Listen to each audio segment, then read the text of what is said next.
আসসালামু আলাইকুম। রাতের শীর্ষ সংবাদে স্বাগত জানাচ্ছি আমি সুমনা সুমা। আদালতের অনুমতি ছাড়া দেশ ত্যাগ করতে পারবেন না বিচারপতি খায়রুল হক। উপসচিব হলেন 277 কর্মকর্তা। এ বছরে নতুন পে স্কেল বাস্তবায়ন হবে অর্থমন্ত্রী। আল কায়দা নিয়ে জাতিসংঘের রিপোর্ট অনুমান নির্ভর, আমলে নিচ্ছি না স্বরাষ্ট্রমন্ত্রী। মানবতা বিরোধী অপরাধ, ওবায়দুল কাদের সহ 7 জনের রায় যে কোনো দিন। এসএসসির খাতা পুনঃমূল্যায়নে 12 লাখের বেশি আবেদন, আসছে নীতিমালা। হবিগঞ্জে বৈষম্য বিরোধী ছাত্র আন্দোলনের সদস্য সচিব মাহাদি আটক। বগুড়ায় পদত্যাগ করলেন জামাতের 7 আইন কর্মকর্তা। কুমিল্লায় প্রাডো গাড়ি থেকে 15 কোটি টাকার ইয়াবা উদ্ধার, আটক 2। বেনজিরের বিরুদ্ধে দুদকের মামলায় সাক্ষ্য 10 সেপ্টেম্বর। সাগরে নিম্নচাপ, ঢাকা সহ 15 অঞ্চলে রাতে ঝড় ও বজ্রবৃষ্টির আভাস। এবার ওমানকে বোমা মেরে উড়িয়ে দেওয়ার হুমকি ট্রাম্পের। পুতিনের গোপন প্রস্তুতি, এলো ভয়ঙ্কর তথ্য, টেলিগ্রাফের অনুসন্ধান। শুনছিলেন শিরোনাম, এবার বিস্তারিত। আদালতের অনুমতি ছাড়া সাবেক প্রধান রাষ্ট্রপতি ABM খায়রুল হক দেশ ত্যাগ করতে পারবেন না বলে আদেশ দিয়েছেন আপিল বিভাগ। সোমবার প্রধান বিচারপতির নেতৃত্বাধীন আপিল বিভাগ এ আদেশ দেন। এর ফলে যে কোনো সময় তিনি মুক্তি পাবেন বলে জানিয়েছেন তার আইনজীবী অ্যাডভোকেট মোতাহার হোসেন সাজু। এছাড়া সবশেষ দায়ের হওয়া মামলাতেও সাবেক প্রধান বিচারপতি খায়রুল হকের জামিন বহাল রেখেছেন চেম্বার আদালত। মামলাটি ছিল রাজধানীর বনানী থানায় দায়ের করা হত্যা চেষ্টা মামলা। ওই দিন বিচারপতি KM জাহিদ সারোয়ার ও বিচারপতি শেখ আবু তাহেরের হাইকোর্ট বেঞ্চ এই আদেশ দেন। সোমবার এ মামলায় জামিন বহাল রেখেছেন চেম্বার আদালত। উপসচিব পদে 277 জনকে পদোন্নতি দিয়েছে সরকার। কর্মকর্তাদের পদোন্নতি প্রদানপূর্বক জনপ্রশাসন মন্ত্রণালয়ের বিশেষ ভারপ্রাপ্ত কর্মকর্তা নিয়োগ করা হয়েছে। সোমবার রাষ্ট্রপতির আদেশক্রমে জনপ্রশাসন মন্ত্রণালয় থেকে এ বিষয়ে পৃথক প্রজ্ঞাপন জারি করা হয়েছে। প্রজ্ঞাপনে সই করেছেন উপসচিব মোহাম্মদ নূরে আলম। প্রজ্ঞাপনে বলা হয়েছে, নিম্ন বর্ণিত কর্মকর্তাগণকে সরকারের উপসচিব পদে পদোন্নতি প্রদানপূর্বক জনপ্রশাসন মন্ত্রণালয়ের বিশেষ ভারপ্রাপ্ত কর্মকর্তা নিয়োগ করা হয়েছে। সরকারি চাকরিজীবীদের জন্য বহুল প্রতীক্ষিত নতুন বেতন কাঠামো এবছরই বাস্তবায়ন করা হবে বলে জানিয়েছেন অর্থমন্ত্রী আমির খসরু মাহমুদ চৌধুরী। তবে পূর্ণাঙ্গ সিদ্ধান্ত গ্রহণের আগে বিষয়টি নিয়ে আরো অধিকতর পর্যালোচনা ও আলোচনার প্রয়োজন রয়েছে বলে উল্লেখ করেন তিনি। সোমবার 17 আগস্ট অর্থ মন্ত্রণালয় বিচারকদের পে স্কেল পর্যালোচনা সংক্রান্ত এক গুরুত্বপূর্ণ বৈঠক শেষে সাংবাদিকদের প্রশ্নের জবাবে অর্থমন্ত্রী এসব কথা বলেন। চলতি বছরের মধ্যেই নতুন পে স্কেল বাস্তবায়নের সম্ভাবনা রয়েছে কিনা সাংবাদিকদের এমন প্রশ্নের জবাবে অর্থমন্ত্রী দৃঢ়তার সাথে বলেন, সময় মতো হবে, অবশ্যই হবে, এ বছরের মধ্যেই হবে। তবে সিদ্ধান্তের সার্বিক দিক ব্যাখ্যা করে তিনি যোগ করেন, পে কমিশনের অনেকগুলো দিক আছে, তো আমরা সবগুলো বিবেচনা করছি। আজকে অনেক আলোচনা হয়েছে, দীর্ঘ আলোচনা হয়েছে এবং আরো অধিকতর আলোচনার প্রয়োজনীয়তা আছে। বিধায় পরে আমরা আবার বসবো, যখন ফাইনাল হবে তখন আপনাদের সামনে উপস্থাপন করব। জাতিসংঘের বাংলাদেশে আল কায়দার সম্প্রসারণ নিয়ে রিপোর্টটি অনুমান নির্ভর, সেজন্য সেটি বর্তমান সরকার আমলে নিচ্ছে না বলে মন্তব্য করেছেন স্বরাষ্ট্রমন্ত্রী সালাউদ্দিন আহমেদ। তিনি বলেছেন, সেই রিপোর্টটি এখনো পড়িনি, তবে শুনেছি সেখানে হয়তো তারা কিছু পর্যবেক্ষণ দিতে পারে, না দেখে বলতে পারবো না। সোমবার বাংলাদেশে আল কায়দার তৎপরতা নিয়ে জাতিসংঘের সতর্কতা প্রসঙ্গে গণমাধ্যম কর্মীদের এক প্রশ্নের জবাবে মন্ত্রী এসব কথা বলেন। সালাউদ্দিন আহমেদ বলেন, আমরা বিষয়টি আমলে নিচ্ছি না, রিপোর্ট এখনো পড়িনি।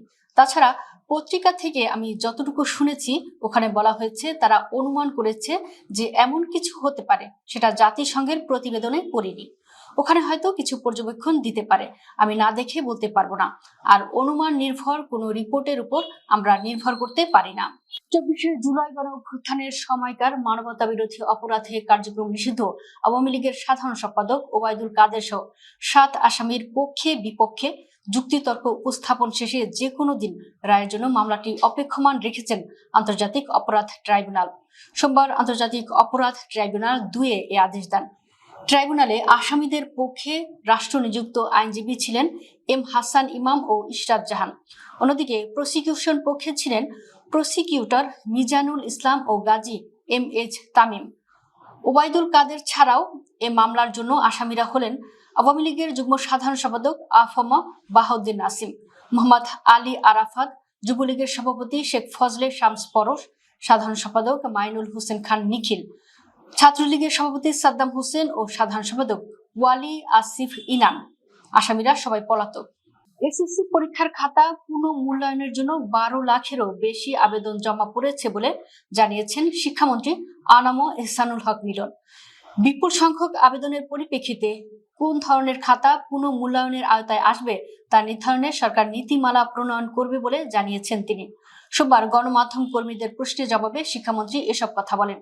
খাতা পুনঃমূল্যায়নে এত বিপুল সংখ্যক আবেদন জমা পড়ায় সরকার পরবর্তী পদক্ষেপ সম্পর্কে জানতে চাইলে শিক্ষামন্ত্রী বলেন, পাবলিক এক্সামিনেশনস অ্যাক্ট 1980 সংশোধনের মাধ্যমে খাতা পুনঃমূল্যায়নের সুযোগ চালু করা হয়েছিল। তবে বর্তমান পরিস্থিতিতে প্রায় সব শিক্ষার্থী পুনঃমূল্যায়নের আবেদন করলে বিপুল সংখ্যক খাতা আবার পরীক্ষা করা সরকারের জন্য বাস্তবসম্মত নয়। হবিগঞ্জে বৈষম্য বিরোধী ছাত্র আন্দোলনের সদস্য সচিব মাহদি হাসান সহ 3 জনকে আটক করেছে পুলিশ।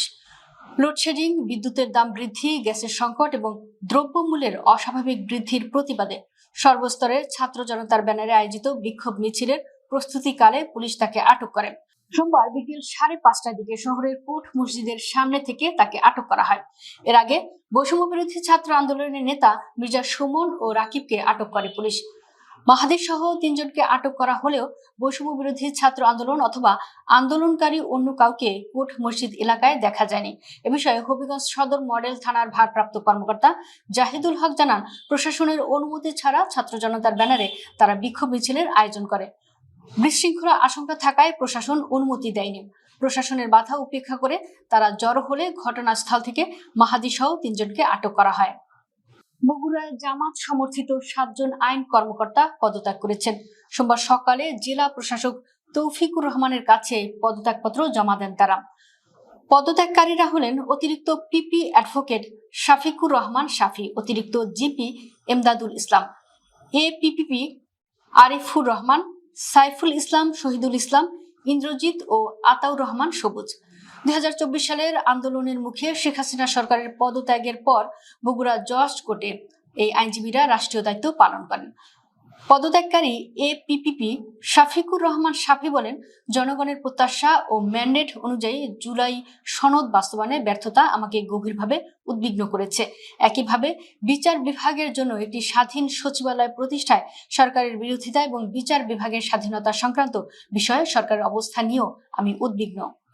কুমিল্লা সদর উপজেলার জাগুরজুলি এলাকায় ঢাকা চট্টগ্রাম মহাসড়কে অভিযান চালিয়ে একটি বিলাসবহুল প্রাডো গাড়ি থেকে প্রায় 3 লাখ পিস ইয়াবা ট্যাবলেট উদ্ধার করেছে জেলা গোয়েন্দা পুলিশ। সোমবার দুপুর 12টার দিকে পরিচালিত এই অভিযানে কক্সবাজারের চকরিয়া উপজেলার 2 বাসিন্দাকে আটক করা হয়েছে। পুলিশ জানিয়েছে, উদ্ধার করা ইয়াবার আনুমানিক বাজার মূল্য 15 কোটি টাকা। আটক 2 জন হলেন চকরিয়া উপজেলার ফয়সাল হোসেন ও গাড়ি চালক আমানুল্লাহ। পুলিশ সূত্রে জানা গেছে, গোপন সংবাদের ভিত্তিতে ডিবির একটি দল জাগুরজুলি এলাকায় অবস্থান নেয়। এ সময় চট্টগ্রাম থেকে ঢাকাগামী সাদা রঙের একটি প্রাডো গাড়ি থামিয়ে তল্লাশি চালানো হয়। এ সময় গাড়ির একটি লাগেজের ভেতর স্কচ টেপে মোড়ানো অবস্থায় বিপুল পরিমাণ ইয়াবা ট্যাবলেট পাওয়া যায়। পরে ইয়াবা ট্যাবলেটগুলো গণনা করে এর পরিমাণ প্রায় 3 লাখ বলে নিশ্চিত হওয়া গেছে।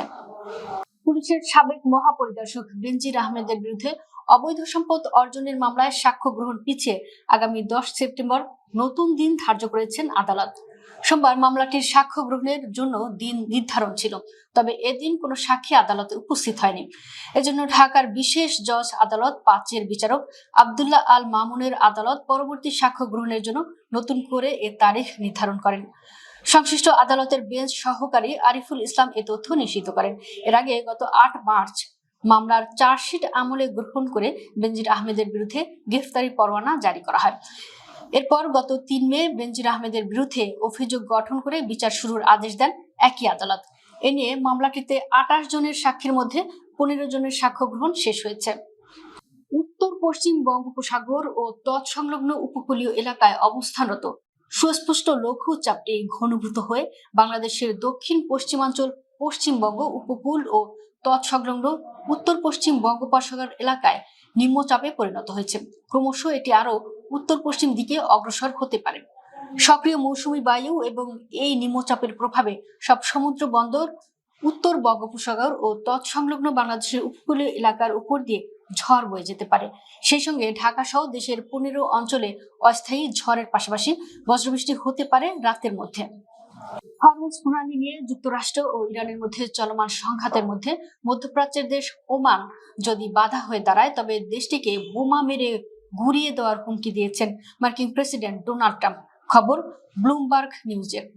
সোমবার মার্কিন সংবাদ মাধ্যম ফক্স নিউজকে দেওয়া এক সাক্ষাৎকারে এই কঠোর হুঁশিয়ারি দেন ট্রাম্প। যুক্তরাষ্ট্র ও ইরানের মধ্যকার যুদ্ধবিরতির নির্দিষ্ট সময়সীমা শেষ হওয়ার দিনেই তার এই মন্তব্য সামনে এসেছে। সাক্ষাৎকারে ট্রাম্প স্পষ্টভাবে বলেন, ওমান যদি আমাদের পথে বাধা হয়ে দাঁড়ায়, তবে আমরা তাদের উপর এমনভাবে বোমা ফেলবো যে তারা পুরোপুরি ধ্বংস হয়ে যাবে। সম্প্রতি হরমুজ প্রণালী দিয়ে পণ্য ও জ্বালানিবাহী জাহাজ চলাচলের সাময়িক ব্যবস্থাপনা নিয়ে একটি চুক্তিতে পৌঁছাতে ওমানের কর্মকর্তাদের সঙ্গে কূটনৈতিক আলোচনা চালিয়ে যাচ্ছে ইরান। ন্যাটো জোটভুক্ত দেশগুলোর ভূখণ্ডের গভীরে হামলা চালাতে সক্ষম শক্তিশালী ড্রোন উৎক্ষেপণের জন্য রাশিয়া গোপন ঘাঁটি তৈরি করেছে। ব্রিটিশ সংবাদ মাধ্যম দ্য টেলিগ্রাফের এক অনুসন্ধানী প্রতিবেদনে এমন দাবি করা হয়েছে। প্রতিবেদন অনুযায়ী রাশিয়া অন্তত 10টি সামরিক ঘাঁটিতে নতুন করে ড্রোন উৎক্ষেপণ প্ল্যাটফর্ম তৈরি করেছে। এসব ঘাঁটি থেকে মস্কোর সবচেয়ে আধুনিক ও দীর্ঘ পাল্লার সুইসাইড ড্রোন বা বিস্ফোরণবাহী আত্মঘাতী ড্রোন উৎক্ষেপণ করা সম্ভব। এর মধ্যে কয়েকটি ঘাঁটি ইউক্রেনে হামলায় ব্যবহার করা হচ্ছে বলে প্রতিবেদনে দাবি করা হয়েছে। ইউক্রেনের সীমান্তের কাছাকাছি এসব ঘাঁটির অবস্থান থাকায় রাশিয়া কিয়েভের দুর্বল হয়ে পড়া আকাশ প্রতিরক্ষা ব্যবস্থাকে পাশ কাটিয়ে বড় আকারের আকাশ হামলা চালাতে পারছে। দর্শক, ভিডিওটি শেষ পর্যন্ত দেখার জন্য আপনাকে অসংখ্য ধন্যবাদ। নিত্য নতুন ভিডিও পেতে আমাদের ইউটিউব চ্যানেলটি সাবস্ক্রাইব করুন এবং নিয়মিত নোটিফিকেশন পেতে বেল বাটনটি ক্লিক করুন। আমাদের ফেসবুক পেজটি ফলো করুন। এছাড়াও আমাদের ভিডিও লাইক, কমেন্ট ও শেয়ার করুন। আল্লাহ হাফেজ।